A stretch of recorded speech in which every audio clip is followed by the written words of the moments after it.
I always wanted a great culture in the restaurant. I benefited from the culture that my operator, created for us that I literally grew up in.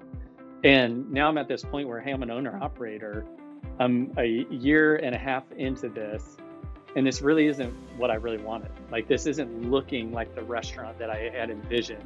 And if I was going to be, again, honest with myself, is, hey, I really wasn't the operator that I wanted to be. Welcome to Build Your Culture Brand with Dr. Jay Rains. As leaders, you have the ability to design and lead culture intentionally. Hear from culture leaders who are moving from a values list to values lived. Hey leaders, welcome back to the Build Your Culture Brand podcast. I have with me today Ray Cowan. He's in Ramsey, New Jersey, and is the owner-operator of the Chick-fil-A there. Welcome to the show, Ray. Good to have you on the show. Well, thanks for having me, Jay. Excited to be here. So Ray has a journey of getting into Chick-fil-A. We were just talking about it, and there was a moment in time, Ray, you were telling me that you applied for Subway and PacSun, got no's, but Chick-fil-A said yes. So that, here you are. And the journey along the way was, working there and not knowing that was a career choice, but then later applying to become an operator, actually getting into the LDP program. And now here you are in New Jersey with your own Chick-fil-A. But I want to ask, Ray, I'm going to dive in on one part of that. There was a particular no that you received in there. And I want to hear more about that no that you got. Yeah, so like you said, I started with Chick-fil-A, and it was this opportunity that kind of came out of left field. All my friends started working there, and my career with Chick-fil-A through high school and through college had a lot of success. Like, it was, Chick-fil-A was something where I wasn't great at sports. I wasn't great at a lot of things in high school, but with Chick-fil-A, I found, hey, this is my home, and I can thrive here. And after college, was a general manager and had a lot of great results. And ultimately, it came to a point where it's like, okay, hey, is Chick-fil-A going to be a career opportunity? And I put the application process, and it just felt like I was breezing through it. Yes after yes after yes after yes, and finally, where I was starting to interview for specific locations, and I interviewed for this mall location in Virginia, and I was like, this is happening. And I went down to Atlanta, had my interview, and I'll never forget. I had gotten my phone started ringing, and I went and I answered it, and it was that first moment where I got the "Hey Ray," like, and it was not a good "Hey Ray."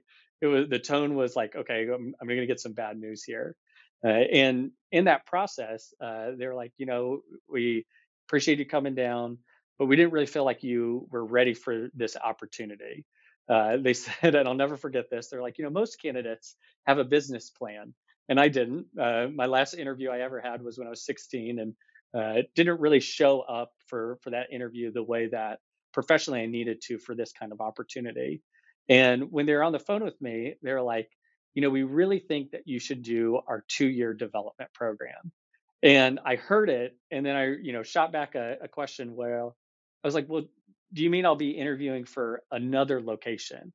And it was a very clear, no, we don't think you're ready to be an owner operator. And what we do think you're ready for is to recommit the next 2 years of your life into LDP. And I just remember getting off the phone and thinking, I was right here. I was right here at the door. They were, I was ready to interview for, I was already planning the next 2, 3 years of my life as being an owner operator. And now I have to completely reset. And when I started to interview for LDP, I was really just in a bad mood. I was sulking for it. And I remember thinking, hey, I almost became an operator. Of course I'm going to get into this program. And it didn't really I didn't put the best effort in, didn't have the best attitude. And I was really going through the motions at that time. And I'll never forget, I was home for dinner. I was chopping onions, and I can still see that cutting board and still see those onions. And I was just sulking about it. And my wife looked at me, Megan, and she said, maybe you're not as good as you think you are, and maybe you need this program. And it was one of those moments where it's like, as when your spouse says something, you don't even fight. Like, Wow. I just remember I just kept chopping. I just stayed silent, and I knew she was right. And I went through it, and I went and applied for the program, was able to be selected. And it turns out it's like that program was, in Megan's word, exactly what I needed. It professionally, it took all the knowledge that I had with Chick-fil-A, and it really gave me the tools and resource I needed to be the owner operator that, I've been, the product of my operator and the product of the program that I was in. And it just really put me on a footing that I didn't know I really could achieve until I actually was in that program. What a beautiful story. To have Megan there at your side, also, thinking the best of you, but also speaking truth in that moment. I can imagine it was hard to hear. I'm imagining you, Ray. Ray, we have a lot of fun when we talk together. And I'm imagining the situation, you're chopping onions and there's just tears. If I were chopping onions, there'd be tears. But did you have tears in this moment? Was that included? I wish I did, but it was just I was so like hit right between the eyes with her comment that it just stunned me. Yeah. Like there was just nothing, and I just took it as it was. But I wish the tears were there to cover some of the ego, and I could have It blamed it would on the have onions made at it least. Yeah, right. Blame it on the onions. Right. yeah, Wow. Okay. Powerful moment. Great yeah. wisdom from Megan. And I know you still rely on her for, as y'all talk together about big business decisions that you're making and life decisions. So it's good to see your relationship shine in that way. So just for our audience to get to know you a little bit better, I want to ask a question about your leadership. So here's the way we do this. I ask, what's your leadership kryptonite? Or actually, at first I ask, what's your leadership superpower? And then what is your leadership kryptonite? So what would those be for you? How would you describe each of those? I think especially within the restaurant, I started Chick-fil-A when I was 16, worked every position in the restaurant, front to back, and um, working through high school and then working through college. And being able to work at Chick-fil-A, I look at, hey, I've been in the restaurant, so I know the restaurant really well. And growing through Chick-fil-A through seasons of life, through high school, through college, through adulthood, through marriage and children, um, I feel like I've been able to really see things and connect the dots really well. If something's going on in the restaurant, it might be happening in the drive-through, but I'm able to really pick up, hey, the problem's really starting in the back of the kitchen. If something's happening on the center line, hey, it's because there's not communication that's happening on the henny penny position, and so like being able to connect some dots in together.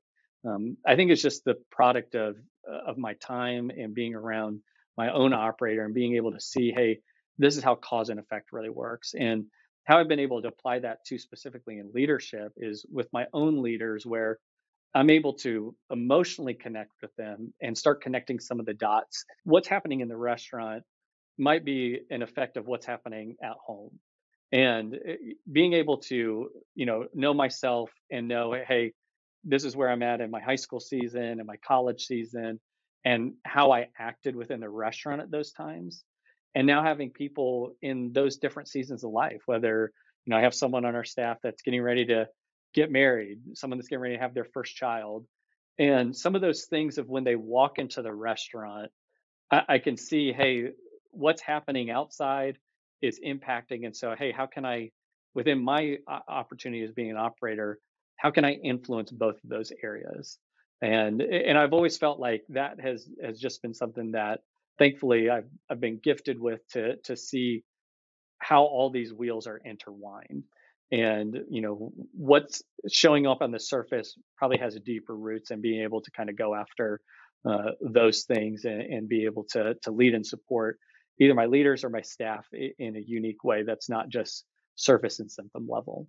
I love that. I mean, it's this picture in my mind of you seeing kind of past face value. You have these people, and they're bringing the weight of the world with them sometimes into the business, and it probably adversely affects results at times. But yet you're seeing past that, and you're almost it's like a benefit of the doubt type superpower where you're seeing beyond just kind of what they're being presented with in the moment. So great. Great superpower. What would be your kryptonite that works against you?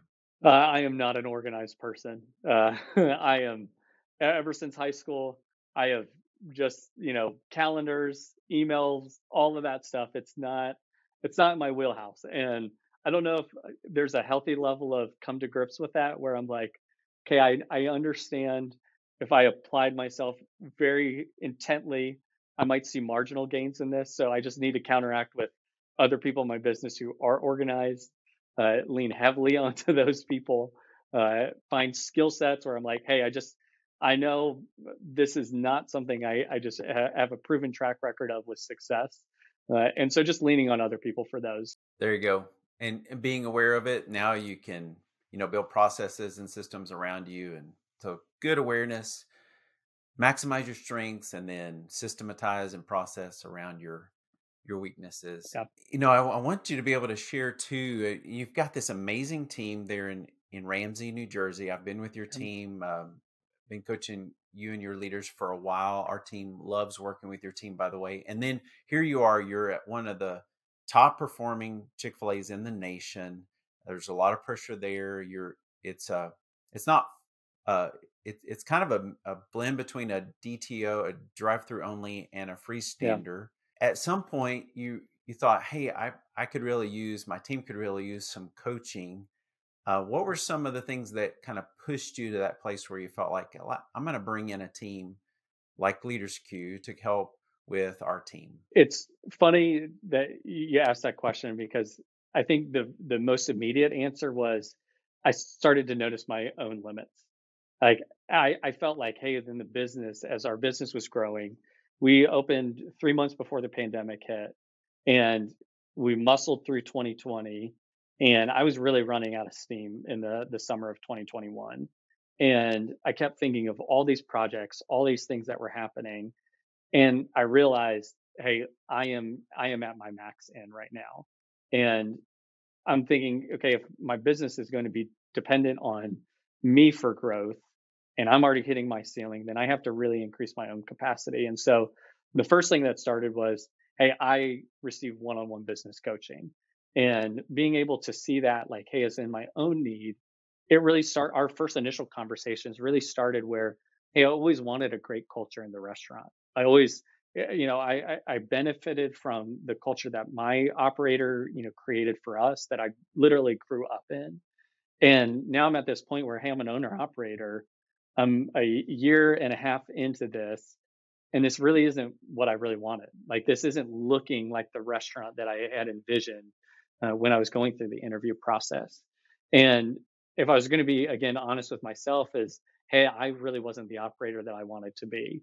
And looking to really increase my own capacity really kind of created the snowball of, well, hey, what does your culture in your restaurant look like? And kind of met with blank stares, like, I don't know. Well, and thankfully, it's like with you and Leaders Q, those questions that you asked started to shape, hey, this is really what I want our culture to be like. And when I started looking at myself, it's like, hey, if I need development and I need growth and I'm at my own capacity, then can we add Leaders Q to supplement the growth of our other leadership?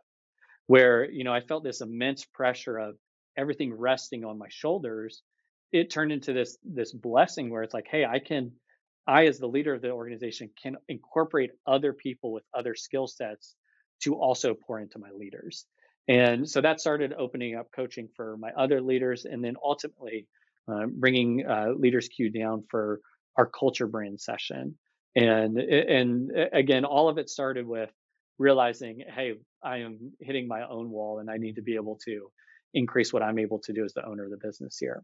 Yeah, I appreciate the way you share that story, because every client we have, there seems to be a little bit different starting place with each one, and we're at that size. We're kind of boutique, and we can flex with what your need is at the moment. And so I appreciate sharing that starting point for you. And then you just brought it to that place where we met together, and we led you, but you and your team created what we call a culture brand. And describe a little bit about what having that tool, now that it's clear and it's very unique for your team, how does having that tool help you and help your leaders? Well, I remember when we opened, and you have this idea of, hey, I'm going to create a culture. And it's one of those things where it's like, hey, culture is almost this living word that you kind of think has its own definition. And the first thing it realized, when we were going through this process was, hey, had to define what our culture looked like. And our culture didn't exist without definition. And definition was this thing, this kind of driving force of, hey, if I have a desired outcome of what I want our culture to be, then I really have to define it. And those early sessions on were, hey, we know what you want, and I had an idea of what I wanted our business to look like, but the reality of it was never going to look like that unless I actually gave words to define it. And so that process of defining it really opened up my eyes of, hey, this is exactly what I want here in our business. I love it. I love how clear it is. In fact, you even have it to where, it's down to the three basic words. What are those three basic words that y'all use in your culture brand? Partner, inspire, and win. And those three words, really help embody like exactly what we want. We want to partner together. Like this is it's a team effort. It involves that I think a lot of the words that we came up with really centered around a team environment is, hey, we're all in this here together. We all want to work together, collaborate, be accountable to each other. The second word is to inspire. Hey, that character piece of, are we creating responses to and from each other that help elevate our performance? Not only, from the efficiency standpoint of taking care of the customers, but from a character standpoint. I think that word inspire really has a connotation of bringing out the best out of each person and ultimately landing in, hey, I think sometimes, unfortunately, we miss this in Chick-fil-A where we're so heavy on the relational side. But that final word of winning wanted to round out those other two and bring balance to those first two words. Because it's like we do want to be a winning organization. We want to be successful. We want to be excellent. And I think in some sense where, I've always looked at, hey, winning helps give credibility to those first two words. If we just partner and if we just inspire and we don't have an organization that wins, then we really kind of demean those first two words. But if we can win as an organization and do it really well while we're partnering with each other and we're bringing the most out of each other's character, inspiring, it gives us so much credibility to all three of those words standing together. Thanks, Ray, for unpacking that. And just to kind of connect that so people understand, this is unique for Ray's team, and he's developed this, so that they have a way to say how they do culture on their team. But kind of looking at it from outside, I want listeners to understand that, partner is a word that they're using to talk about how they team together. How do we collaborate, team together? Inspire is how they talk about how they do character, how they show up and their attitude. And then win is about how they get results. And so that combination of those three big pieces in any organization really make sure that you have a comprehensive culture. They've covered every area of the business. They get results, they work together, and they show up with the right attitude. And that is how they define their culture. So Ray, you were telling me the other day about a situation where you walked in. There was an interaction with one of the team members, and they actually had to hold the meeting to go look for their culture brand to be able to have the rest of the meeting. Tell me about what happened there. Well, we were having a coaching conversation, and two back of house leaders were having that conversation with a team member. And I was in the office. And so when we started creating our culture, it was, it existed in certain places in the restaurant. It existed on a document here and document there. And we're like, if this is really going to catch on, it kind of has to exist in multiple different places. And then it existed on a poster in our offsite office. And then it existed in a Spanish poster in the kitchen. And ultimately it's like, hey, we need this to exist like in a travel size. And so we laminated an 8.5 by 11 piece of paper in the office.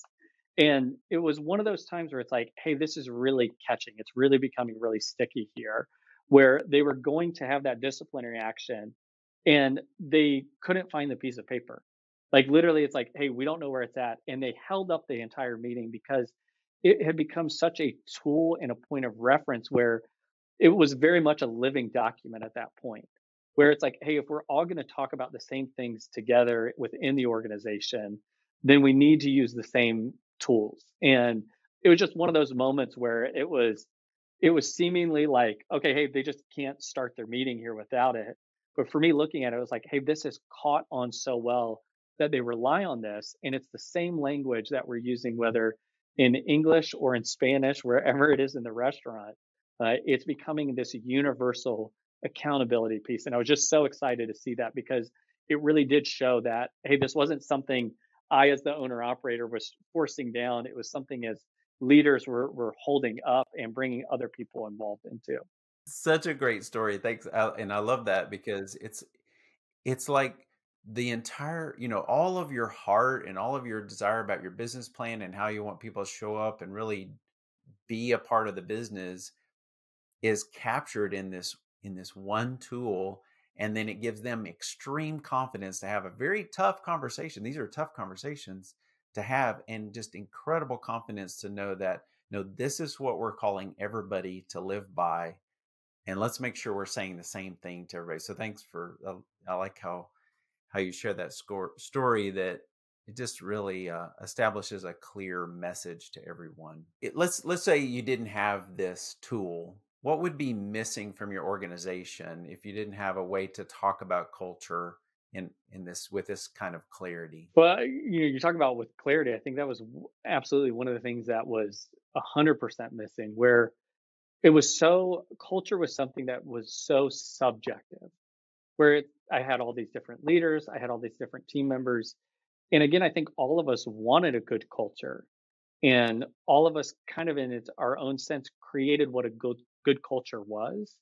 And we all were kind of really trying to go out on mission with a different mission objective. We all thought we had the same mission, but how we went about accomplishing it was in 100 different ways. And where I look, where it's like the thing that, when we really started building this up and getting it off the ground, what was really missing was accountability. And that definition of culture created this need of accountability within the restaurant where, hey, we're all agreeing this is our culture. We're all agreeing this is what we want our desired outcome to be. And it became this thing that held everybody accountable. And I love it with our culture brand too, because I felt like, hey, it even holds me accountable to it. It's a Oh resource yeah. that we created, but it's this like spirit of our organization. And are we all really performing and responding to it? And when we were really starting to get it up off the ground, and when we had it and we had it defined, we're like, hey, we all know we're going after this now, but we're not holding team members or other leaders accountable to it. Then it was just really clear we weren't going to hit that objective. And so it created this need for just accountability within our leaders and our staff of, hey, we really want to pull people towards this objective, and we really want you to be able to achieve it through knowing like, hey, we've really created some really clear definition of success, and now we need to stay within these confines to be able to be successful. So, the other day you were telling me that y'all had been working on your culture. We'd done all this work. You had it established. You had it on paper. You had it throughout the organization. But then in February, right? Y'all met together in San Diego. All Chick-fil-A operators got together and had a big conference. And the entire seminar for all of Chick-fil-A ended up being about culture. Did you feel a little bit prepared for that, or did you then observe some gaps and new areas of growth? What were some of the things going through your mind coming out of Next in San Diego? Well, I felt really good about myself, honestly. Like I felt like I'm like, oh, we've arrived. Thanks Chick Fil A, we have it here. And I joke when I say that because two things happened. Uh, we had Next, and I felt very much ahead of the curve. And I said that first part jokingly, but I really did feel like, hey, we've been working at this idea of culture for a year and a half, and we've started to really see some success in it.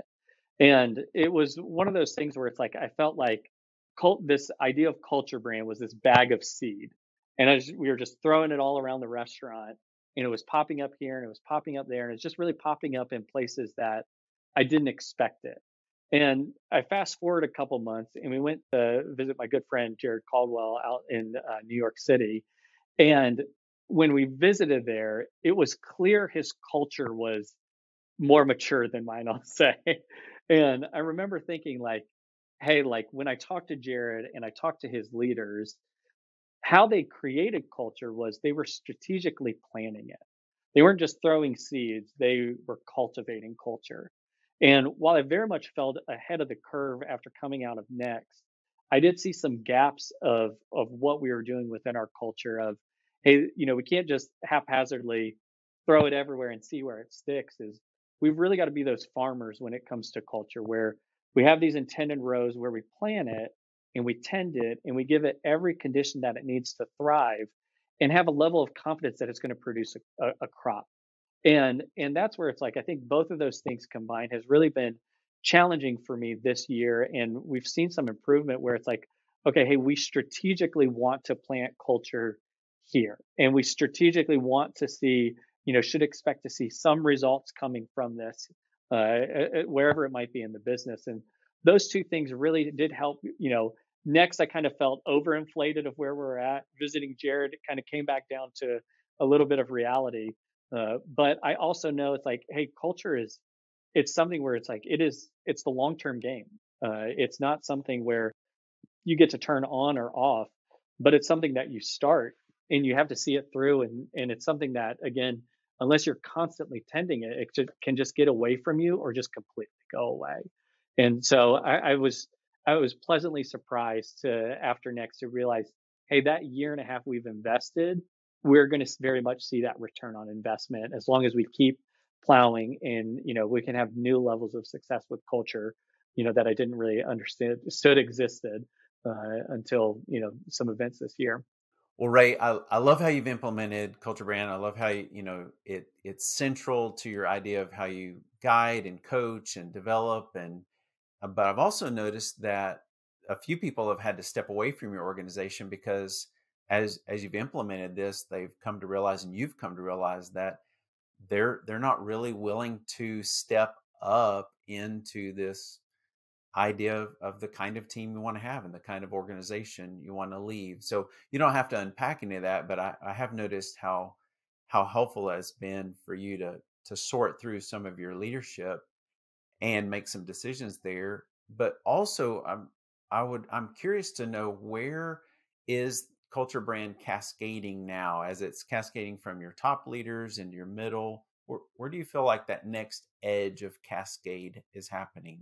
Well, I'll step back and answer a little bit in some of the leadership turnover that we had where when we opened up, it's hard, especially in a grand opening setting. It in a new market. Had one person when we opened that had Chick-fil-A experience, and she was a college student, and so I had her for a little bit of time, and then she was immediately gone. And creating that leadership team from the ground up. After a year, I'm like, okay, hey, we need some definition. That definition definitely had the reverse effect of, hey, if this is areas and boundaries of success, it was clear that some of the leaders weren't willing to stay within that. Initially, they agreed to it, but as that culture became reinforced through accountability and through expectation, it was really clear that some of those leaders, were doing things or acting in a way that were removing themselves out, or hey, I just don't want to stay and be part of it. And when we had those vacuums of leadership leave, it was really helpful for me too to understand, hey, I don't want to replace with the same mentality. Like I've given definition of what I want my culture to be. And so hiring for the future and replacing those leaders, it gave me an even better, picture of success of what I wanted that desired outcome to look like, especially from the beginning. And this whole hiring journey with our leadership and with our culture, yeah, I remember I converged kind of in this one moment we were having our meeting, and I looked over on one side of the table, and I had four people with years of Chick-fil-A experience, and it felt like this thing that just happened overnight. Like I was like, how did this happen, and when did this happen? And that desire of creating that culture and finding the right leadership to live in it helped challenge me to where I have to be really, really selective of who I invite into my organization. And I go back and say, hey, that culture brand it holds me accountable. And so I look where, hey, out of that adversity, we really supplemented our leadership staff with the right people. And hey, what does it look like in the future now? Like, I have all these Chick-fil-A leaders that have all this experience. And in some sense, it has been a little bit challenging where I'm like, okay, I have a lot more people that are taking reins of the business.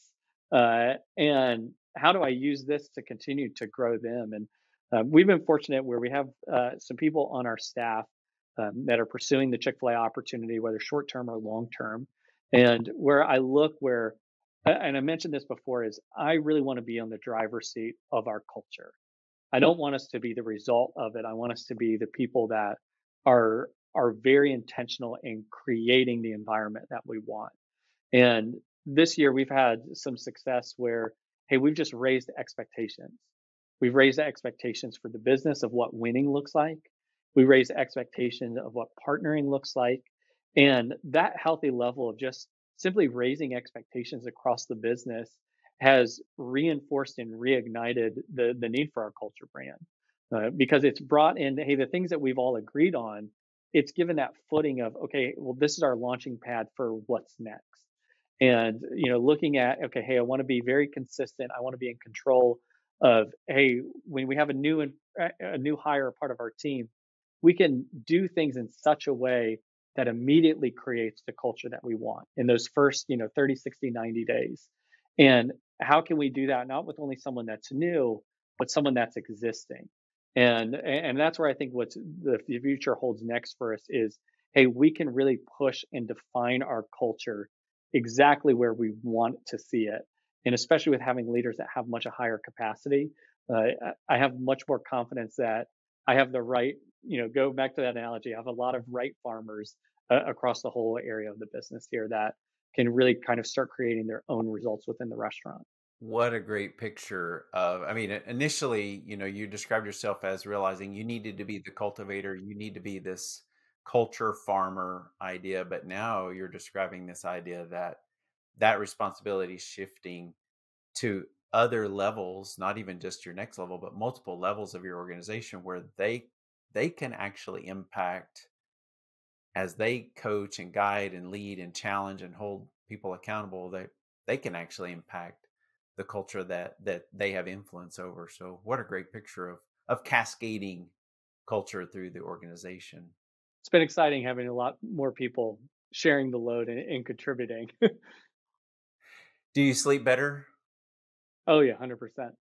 And it's really exciting, like not just for my own personal, fulfillment outside of work, but um, I am the product of my own operator creating opportunity for me, and and part of that was being that mentor, and part of that was giving ownership. And this year, giving more of my business away, uh, I'm understanding and seeing, hey, I'm giving more opportunity for people to have a different future by letting them take the reins of my business, good, good or bad.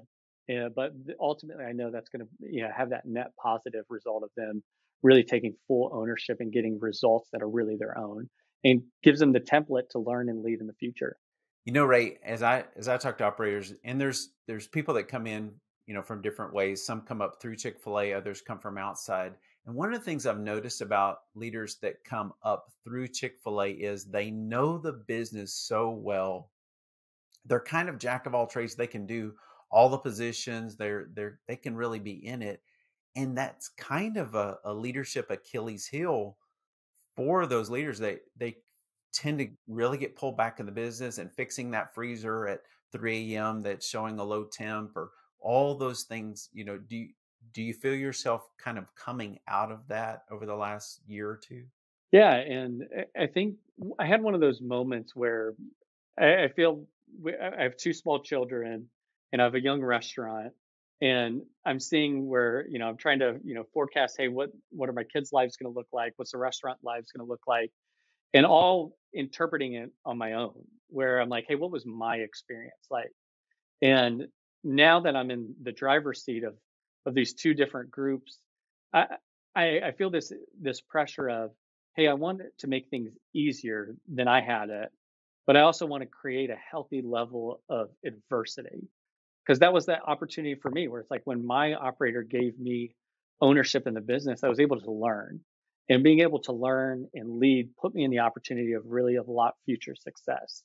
And I have that tension and that struggle now where I still want to jump in, I still want to do, I still want to contribute, But I also want our leaders to be able to own and flourish and have results that are truly like when they're sitting in front of Chick-fil-A and interviewing, they can say, "Hey, I did this without my operator's help." And it's a very hard and healthy tension to balance, because it's like I do want them to feel that, hey, I'm still supported, like I'm still supporting them, but I also want to stay back enough to where, hey, you can really own this and you can find that level of grit and challenge and me, not let me come in and rescue out, so this can really be your own number. And it's been a very unique process for me. And yeah, I know it's a pitfall on both sides where you can become too lax, where you become not engaged, or you can become too engaged and you start taking over. And that's been a hard but healthy challenge that I've noticed, especially now that we've gotten some stronger leaders where, okay, I need to let them have more ownership and stay in the business. It really is that a lot about emotional intelligence, understanding your people and knowing how much do they need from you, when can they, are they getting stronger to kind of carry that weight by themselves, how much of a load can I put on each person, and it really is different for each person. So good for you for kind of measuring that along the way. That way you get to use your superpower. Remember we talked about earlier of your awareness about people. Sounds like you're able to use that well. Ray, thanks for taking time to be on the show with us today. I just appreciate your friendship. I love working with your team. Our team loves working with your leaders, and I'm just so proud of what you've done with your culture and how you're winning and even seeing new opportunity to grow. And thanks for your transparency and your story and some of the challenges you face today. But thanks for being on the show. I'd love to have you back again. Thanks, Jay. Had a great time. Appreciate you all. Thank you for listening to Build Your Culture Brand with Dr. Jay Rains. We hope you enjoyed this podcast. Visit our website at buildyourculturebrand.com for our free culture brand assessment. See you next time. We would like to note that Leaders Q serves individual owner-operators and their teams and is not affiliated, endorsed by, or in any way officially connected with Chick-fil-A Incorporated.